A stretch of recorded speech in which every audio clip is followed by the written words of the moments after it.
Doctor محمد اشرف آصف جلالی صاحب کا جو بیان ہے فدق کا، اس پر اعتراض کرتے ہوئے، ان کا رد کرتے ہوئے شہریار آبدی نے کچھ باتیں کی۔ شروع میں انہوں نے یہ بات کی کہ جلالی صاحب آئے دن کو نہیں چھوڑتے رہتے ہیں،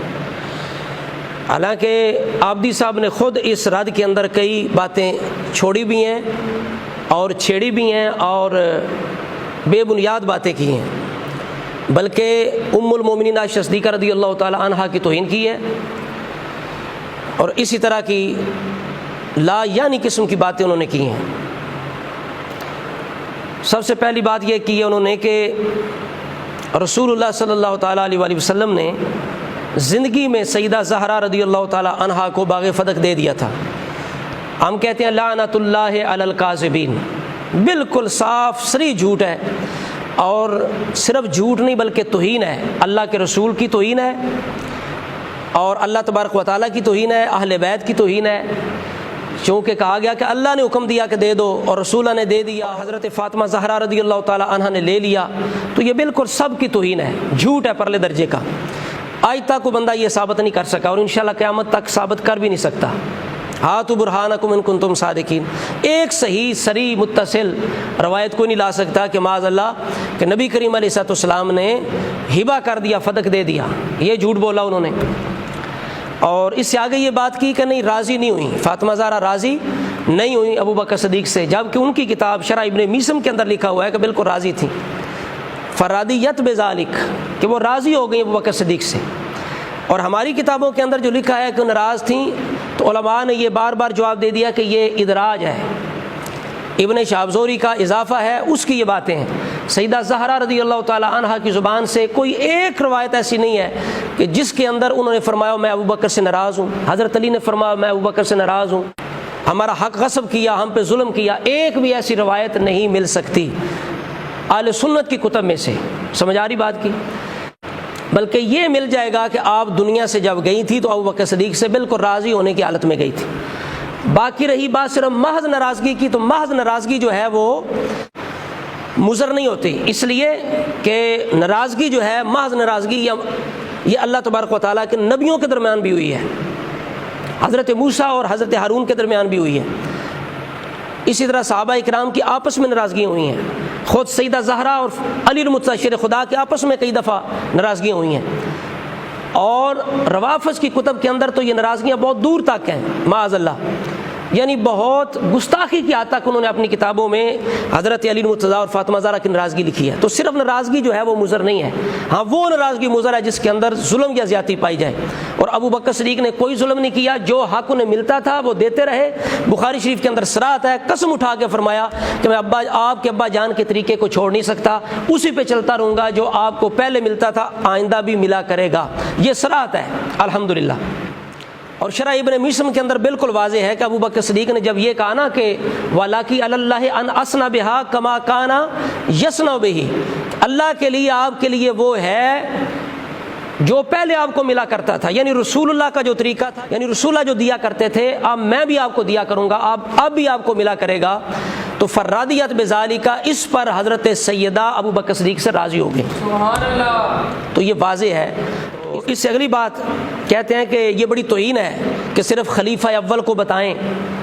اور باقی کسی کو نہ بتائیں۔ آپ کو کس نے کہا کہ انہوں نے صرف خلیفہ اول کو یہ بات کہی، یا خلیفہ اول نے کب کہا کہ صرف رسول اللہ نے یہ مجھے حدیث پاک بیان کی؟ آپ کو کس نے یہ کہا؟ بھیا اہل سنت کی کتب کے اندر تقریباً درجن کے قریب صحابہ اکرام ہیں جن سے یہ روایت مروی ہے، جن میں علی المتشر خدا بھی ہیں کہ رسول اللہ نے یہ فرمایا۔ بخاری شریف کے اندر روایتیں موجود ہیں، عائشہ صدیقہ رضی اللہ تعالیٰ عنہا امہات المومنین سے یہ کہہ رہی ہیں کہ آپ کو علم نہیں ہے کہ رسول اللہ نے یہ فرمایا ہے؟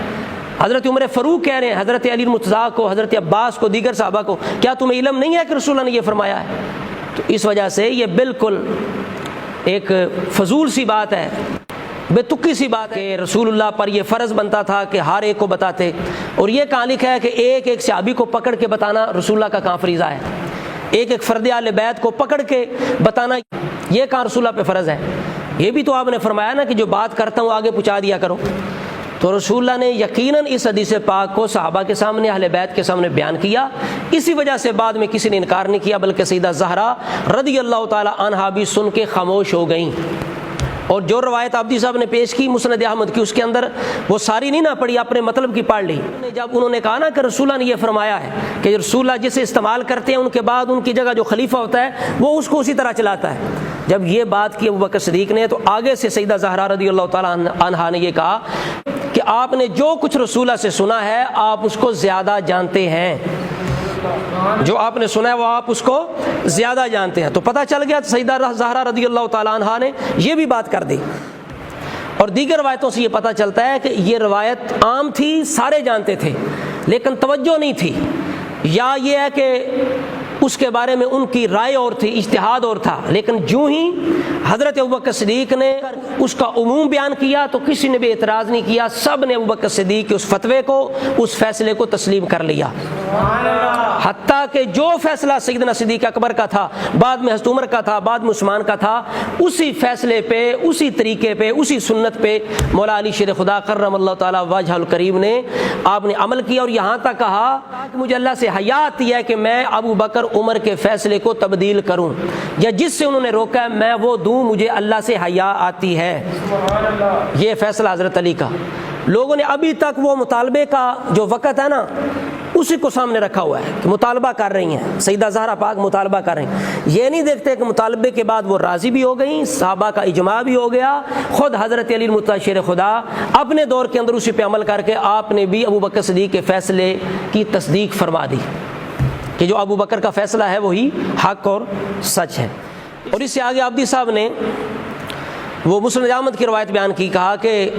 پہلے خلیفہ اول نے کہا ہاں رسول اللہ کی جو وارث ہے وہ اہل ہیں، اور بعد میں انہوں نے بات تبدیل کر دی، ایسی بات نہیں ہے۔ پہلے تو یہ جو روایت ہے اس کے اندر غرابت اور نکارت پائی جاتی ہے، محدثین نے صراحت کی ہے کہ اس کی سند کے اندر، متن کے اندر کمزوری ہے، کہ باقی روایتوں کے اندر اس طرح کے الفاظ نہیں ہیں، لیکن پھر بھی ہمیں مضر نہیں الحمدللہ، اس لیے کہ پہلے ابو بکر صدیق نے جو کہا نا کہ ہاں وارث ہیں، تو وراثت عام ہے، وراثت علمی بھی ہو سکتی ہے، وراثت مالی بھی ہو سکتی ہے، اور وراثت جو ہے وہ صفاتی بھی ہو سکتی ہے، کمالاتی بھی ہو سکتی ہے، جس طرح رسول اللہ نے حسنین کریمین کو اپنے کمالات کا وارث بنایا۔ تو اس وجہ سے تو جب سیدہ زہرا پاک نے دوسری طرف وراثت کی بات کی، مالی وراثت کی، ابو بکر صدیق نے آگے سے وضاحت فرما دی، صراحت فرما دی، اور جب وضاحت کی، صراحت کی، رسول اللہ کا وہ فرمان سنایا تو زہرا پاک نے کیا آگے سے فرمایا کہ بھئی آپ نے جو کچھ سنا ہے ابا جان سے آپ اس کو زیادہ جانتے ہیں، آپ اس کو زیادہ جانتے ہیں۔ اور اس سے اگلا جو اعتراض عابدی صاحب نے کیا، وہ اعتراض صرف اہل سنت بھی نہیں کیا بلکہ انہوں نے وہ اعتراض ازواج مطہرات پہ بھی کیا ہے، صحابہ کرام پر بھی کیا ہے، اور گستاخی بیعت بھی کی، اور بےہودہ کی سے کام لیا، بدتمیزی سے کام لیا۔ عابدی صاحب نے کہا کہ وہاں دفن ہونا شیخین کا وہ غلط ہے، اور عائشہ صدیقہ نے اجارہ داری بنا رکھی تھی، وہ انہوں نے غلط کیا تھا، انہوں نے قبضہ کر لیا تھا، یہ تھا وہ تھا، اس طرح کی بدتمیزیاں، اور اتنا کچھ کر کے بھی یہ لوگ اپنے آپ کو مومن سمجھتے ہیں۔ اللہ تبارک و تعالیٰ نے فرمایا وَقَرْنَ فِي بُيُوتِكُنَّ، تم اپنے گھروں میں ٹھہری رہو۔ اللہ تعالیٰ ان گھروں کو ان کا گھر فرما رہا ہے، تو کم از کم وصال تک استعمال کرنا ان کا حق ہے، اور وہ مالکہ ہیں، حقدار ہیں۔ آگے سمجھ، اور اس میں کسی صحابی نے اختلاف نہیں کیا، حضرت علی نے اختلاف نہیں کیا، سیدہ زہرا نے اختلاف نہیں کیا، حضرت عباس نے اختلاف نہیں، کسی نے یہ نہیں کہا کہ یہ بھی وراثت بنتی ہے ان سے لے لو۔ لیکن ان لوگوں کو کتنی تکلیف ہے کہ اس وقت ان سے کیوں نہیں لیے گئے گھر، معاذ اللہ یہ چاہتے ہیں کہ اس وقت انہیں بے گھر کر دیا جاتا، گھروں سے نکال دیا جاتا، اس حد تک بدبختی ان لوگوں کی، جبکہ اللہ رب العزت کہہ رہا ہے تمہارے گھر، اپنے گھروں میں ٹھہری رہو، اور رسول انہیں دے کے گئے ہیں، یہ نہیں کہا میرے بعد ان سے لے لینا، وصال تک کسی نے یہ نہیں کہا کہ ان سے لے لو کسی اور جگہ چلی جائیں، نہیں، جب انہوں نے وصال کیا تو ان کے گھروں کو مسجد نبوی میں شریک کر لیا گیا۔ یہ دیکھیے بخاری شریف کے اندر امام بخاری نے کتاب الخمس کے اندر چوتھا باب ہے، پورا باب قائم فرمایا، کہا باب ما جاء فی بیوت ازواج النبی صلی اللہ علیہ وسلم ما نسب من البیوت الیہن، کہ نبی کے ازواج کے گھروں کے متعلق اور جو گھروں کی طرف منسوب ہیں ان کے متعلق۔ تو ان کے آگے جو روایتیں بیان کی ان کے اندر عائشہ صدیقہ رضی اللہ تعالی عنہا نے اب اس گھر کو جس میں وہ رہتی تھی، حجرہ رسول تھا، اس کو اپنی طرف منسوب کیا۔ یعنی عائشہ صدیقہ فرماتی ہیں کہ جب رسول اللہ بیمار ہو گئے تو انہوں نے اپنی ازواج سے اجازت چاہی فی بیتی، یعنی میرے گھر کے لیے، کہ مرض کے ایام رسول اللہ میرے گھر میں گزاریں۔ عائشہ صدیقہ بھی کہہ رہی ہیں میرا گھر، اللہ بھی فرماتا ہے تمہارے گھر، لیکن یہ لوگ کیا چاہتے ہیں کہ انہیں رسول اللہ کے وصال کے بعد معاذ اللہ انہیں بے گھر کر دینا چاہیے تھا، نعوذ باللہ۔ اس طرح اگلی حدیث پاک کے اندر ام المومنین فرماتی ہیں کہ رسول اللہ نے جب وصال فرمایا تو کیا تھا، فرمایا میرے گھر کے اندر فی بیتی و فی نوبتی و بین سحری و نحری و جمع اللہ بین ریقی و ریقی، فرمایا کہ اللہ تبارک و تعالیٰ نے جو رسول اللہ کا وصال ہوا تو میری باری کے اندر، میرے گھر کے اندر اور میرے بالکل سینے کے قریب، گردن کے قریب آپ رسول اللہ تشریف فرماتے ٹیک لگائی تھی، اور اللہ نے آخری وقت کے اندر میرے رسول اللہ کے لعاب کو جمع فرما دیا۔ تو اس کے اندر یعنی باقاعدہ امام بخاری رحمۃ اللہ تعالیٰ علیہ نے یہ باب قائم فرمایا۔ تو لہٰذا وصال تک امہات المومنین اپنے گھروں کی مالکہ تھیں، وہ وہاں رہنا ان کا حق تھا، کسی نے اعتراض نہیں کیا، اور تمام آل اصحاب کا اس بات پہ اجماع اور اتفاق ہو گیا۔ اور آگے بڑی غلط بات عابدی نے کی، کہنے لگا کہ دیکھو عائشہ صدیقہ کتنی اجارہ داری تھی کہ اپنے باپ کو جگہ دے دی، عمر فاروق کو جگہ دے دی، لیکن امام حسن کو جگہ نہیں دی۔ عابدی صاحب کہہ رہے ہیں کہ امام حسن کو روک دیا، منع کر دیا عائشہ صدیقہ نے کہ امام حسن کو دفن یہاں نہیں ہونے دوں گی۔ ہم کھل کے کہتے ہیں لعنت اللہ علی الکاذبین۔ عابدی صاحب کے حواری مل کے ایک صحیح روایت قطب اہل سنت سے دکھا دیں کہ عائشہ صدیقہ نے منع کیا ہو کہ حسن کو میں یہاں دفن نہیں ہونے دوں گی، ایک روایت دکھا دیں۔ بلکہ ہماری کتابوں کے اندر، ان کی کتابوں کے اندر، تاریخ کے اندر یہ موجود ہے کہ جب اجازت مانگی امام حسن نے بھی اور بعد میں امام حسین نے، شہادت امام حسن کے بعد، تو عائشہ صدیقہ نے اجازت دے دی اور کہا میں اصرار کرتی ہوں، جگہ میری اپنی تھی لیکن میں حسن کو دیتی ہوں۔ اور شارح نہج البلاغہ ابن ابی الحدید نے یہاں تک کہا کہ یہ بالکل بے اصل بات ہے، جھوٹ ہے جو کہا جاتا ہے کہ عائشہ صدیقہ نے منع کر دیا، بلکہ انہوں نے اجازت دے دی، اور یہ اجازت دینا عائشہ صدیقہ کی عظیم منقبت ہے، کہ عائشہ صدیقہ کی منقبت ہے، یہ ان کی تعریف والی بات ہے، ان کی شان والی بات ہے کہ انہوں نے اصرار کیا اور امام حسن کو اجازت دے دی۔ آپ اندازہ لگا لیں کہ ان کے عالموں کی یہ حالت ہے، نامی گرامی جو لوگ ہیں ان کی حالت ہے کہ جب باتیں کرتے ہیں اور رد کرتے ہوئے ایسی باتیں کرتے ہیں جو بے بنیاد ہوتی ہیں اور بالکل کذب محض ہوتی ہیں، جھوٹ ہوتے ہیں، یہ حالت ہے۔ اتنا کمزور، اتنا بے بنیاد مذہب، اور پھر اتنی توہین اس مذہب کے اندر، اہل بیت کی بھی، آل کی بھی۔ تو اس وجہ سے امام حسن جب اجازت مانگ رہے ہیں، امام حسین اجازت مانگ رہے ہیں، ان کا بھی عقیدہ واضح ہو گیا کہ وہ بھی یہ جانتے تھے کہ اس کے اندر حجرہ شریف جو ہے، روضہ رسول، اس پر عائشہ صدیقہ کا حق ہے، وہ مالکہ ہیں، مختارہ ہیں، وہ جسے چاہیں دفن ہونے دیں، جسے چاہیں نہ دفن ہونے دیں، 20 سال تک وہ اس کی مالکہ ہیں۔ اس کے باوجود عائشہ صدیقہ ام المومنین نے، اللہ تبارک و تعالیٰ انہیں جزا عطا فرمائے، ان کی قبر پہ رحمت و برکتوں کا نزول فرمائے کہ خود انہوں نے جنت البقیع میں دفن ہونا گوارا کر لیا، لیکن کسی کو موڑا نہیں۔ ابا جان نے اجازت مانگی، دے دی، عمر فاروق نے مانگی، دے دی، امام حسن نے مانگی، دے دی۔ یہ شان ہے عائشہ صدیقہ رضی اللہ تعالیٰ نے۔ پھر بھی انہیں بکواس کرنا، توہین کرنا، یہ مومن کا کام نہیں ہے، اس لیے کہ النبی اولیٰ بالمومنین من انفسہم وازواج امہاتہم۔ اور آخر کے اندر عابدی صاحب نے جناب ایک اور مکر سے کام لیا، کہنے لگے جی یہ دیکھو ظلم کا سلسلہ مسلمانوں کو جاننا چاہیے کب سے شروع ہو گیا، لوگ کہتے ہیں رافضی جو ہیں یہ دشمن اہل بیت کے، تو لوگوں کو تحقیق کرنی چاہیے۔ ہاں لوگوں نے تحقیق الحمدللہ کی ہے، اور صراحت آپ کی کتابوں کے اندر کہ حضرت عثمان غنی کی شہادت سے لے کر امام حسین کی شہادت تک کس نے ظلم کیا، کیا نعرہ تھا ان کا، اس جماعت کا کیا نام تھا، وہ اپنے آپ کو کیا کہتے تھے، اور امام حسین جب جا رہے تھے کوفہ کی طرف، جب آپ کو خبر ملی کہ مسلم بن عقیل کو شہید کر دیا گیا، آپ نے اس وقت کیا جملہ ارشاد فرمایا، کیا آپ نے فرمایا تھا کہ انہوں نے ہمیں چھوڑ دیا، کیا فرمایا تھا، کیا نام لیا تھا، کنہوں نے چھوڑ دیا تھا؟ یہ تاریخ کے اندر موجود ہے، تبری کے اندر موجود ہے، دیگر کتابوں کے اندر موجود ہے۔ تو یہ تو خود گواہی ہے اہل بیت کی کہ ہماری محبت کے جھوٹے دعوے دار کون ہیں، پھر ہم پہ ظلم کرنے والے کون ہیں، یہ تو تاریخ کے اندر بالکل صراحت ہے۔ باقی یہ کہنا کہ ابو بکر نے ظلم کیا، عمر نے ظلم کیا، عائشہ صدیقہ نے ظلم کیا، لعنت اللہ علی الکاذبین، جھوٹوں پہ اللہ کی لعنت ہو۔ اگر ظلم ہوتا تو اللہ کے شیر پر فرض تھا کہ اپنے حق کی خاطر جان دیتے، جہاد کرتے، اس لیے کہ اپنے حق کو حاصل کرنے کے لیے لڑنا یہ جہاد ہے، جان دینا یہ شہادت ہے۔ سب کے لیے ایک جیسا اصول ہے، ایک جیسا اسلام ہے۔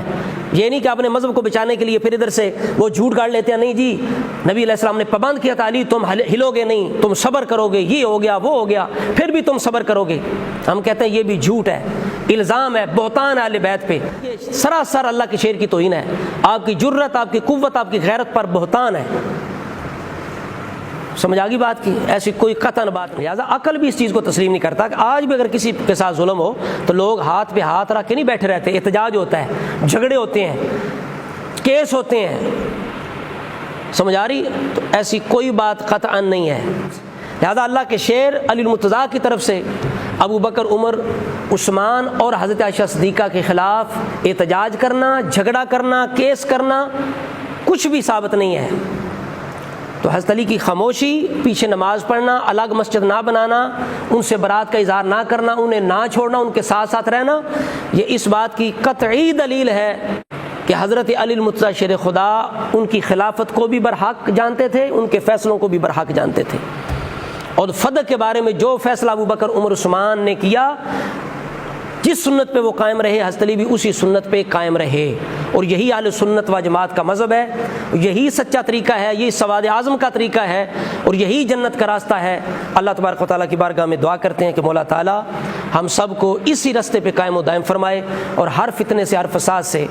ہمارے ایمانوں کو محفوظ فرمائے۔ السلام علیکم۔